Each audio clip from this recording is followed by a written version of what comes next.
زکوٰۃ کن چیزوں پر فرض ہے؟ زکوٰۃ کن کن چیزوں پر ہوتی ہے؟ کیا صرف کیش پر ہوتی ہے یا گاڑی وغیرہ جو استعمال میں ہو اس پر بھی زکوٰۃ ہوتی ہے؟ ریحانہ صاحبہ کوئٹہ سے.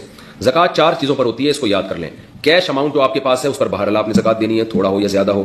سونا اگر آپ کے پاس ہے اس پر بہرحال آپ نے زکوٰۃ دینی ہے، بشرطے کہ 52.5 تولہ چاندی کے برابر ہو اور سونے کے ساتھ بقیہ 3 چیزوں میں سے بھی کچھ ہو. یعنی خالص اگر سونا آپ کے پاس ہے اور پیسے بالکل بھی نہیں ہے، چاندی بالکل بھی نہیں ہے، تجارتی مال بالکل بھی نہیں ہے، صرف سونا ہی سونا ہے، تو پھر 7.5 تولے سونے سے کم پہ زکوٰۃ ہوتی نہیں ہے. لیکن عام طور پر ایسا ہوتا نہیں ہے. جب بھی کسی کے پاس سونا ہوتا ہے تو کچھ نہ کچھ کیش اماؤنٹ تو ہوتا ہی ہے.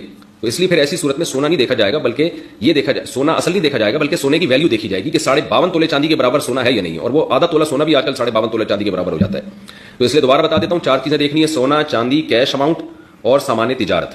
تجارتی سامان کہتے ہیں وہ سامان جو آپ نے بیچنے کے لیے خریدا ہو اور اب تک بیچنے کی نیت آپ کی باقی ہو. یعنی جس دن زکوٰۃ نکالنی ہے نا، جو زکوٰۃ کے واجب ہونے کی تاریخ ہے آپ کی، اس دن بھی آپ کی بیچنے ہی کی نیت برقرار ہو، درمیان میں نیت تبدیل نہ ہوئی ہو.